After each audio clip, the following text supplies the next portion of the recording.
to use. So I'm going to finish up. Again, this sort of dovetails onto David's comment, but I always like to show this quote because it really talks about the issue of the cancer patient survivorship.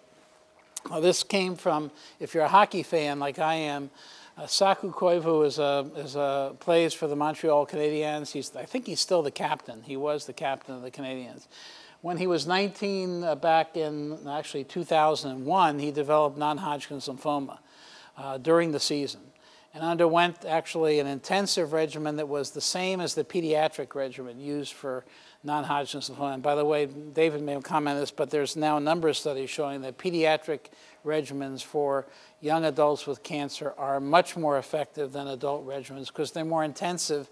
The adult regimens are geared towards older adults, so they tend to be less intensive, which they should be for older adults. But for a young adult, they can tolerate intensive therapy, and the outcomes, the survivals, are much better. So he got an intensive regimen and survived, and actually I ended up playing at the end of that season, even playing in the Stanley Cup playoffs. I actually met with the general manager and owner of the Canadiens at an all-star game, talked to them about this when he was just finishing his treatment. They wanted to know whether he can go back and play before the season was over. I said, if he feels up to it in about 6 weeks, why not? He did.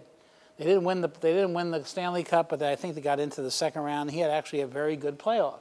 And we gave him an award the next year in LA. We were giving awards to cancer survivors, sort of prominent sports figures who were cancer survivors. And at a Kings game when the Kings played the Canadiens. And this was the quote he had in the LA Times the next day that he gave them in response to some questions they had about his experience.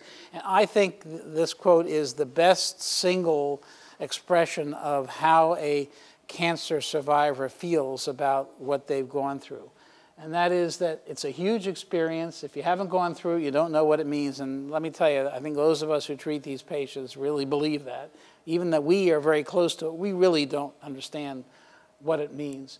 You have to go through it and see what it is. It's something I'm going to have with me the rest of my life. You don't forget it. It made me a different person. Boy, have we seen this so many times, how it's changed some of these kids, particularly some of these teenage kids who come in, you know, going through all the usual teenage rebellion and all the other stuff, and suddenly they start to look at what it's really all about. And it really changes their perceptions tremendously. They mature very rapidly. Even some of the younger kids mature very rapidly. I do appreciate small things more. Small adversity or one bad game is not going to ruin my day.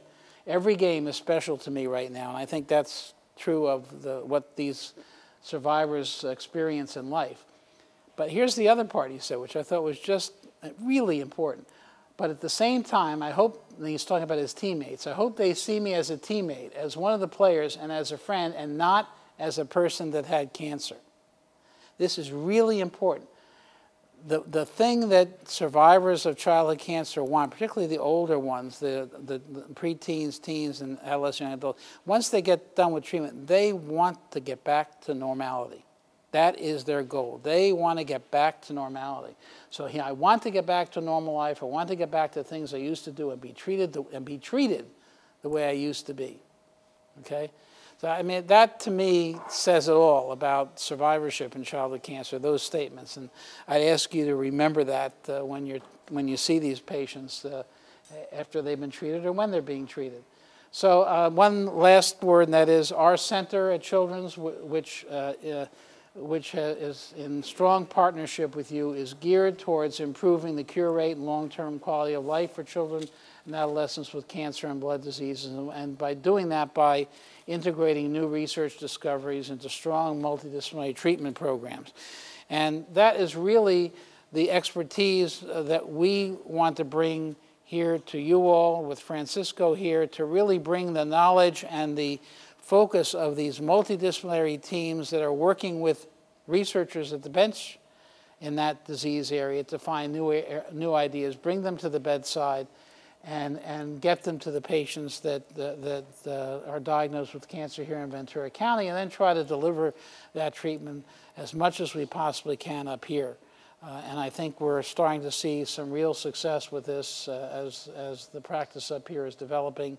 It's very rewarding to me, having been coming up here so long, to see this develop, and I'm really looking forward to further expanding this and to really being able to give as much of this therapy as is possible, while recognizing that there are going to be complications and problems that occur during the course of the treatment that are going to require and need a larger support effort and larger resources, and those are the times when we will work very carefully to seamlessly get those patients to our center for that kind of care and back to you. So with that, I'll stop, and if there's any questions, I'm happy to answer them.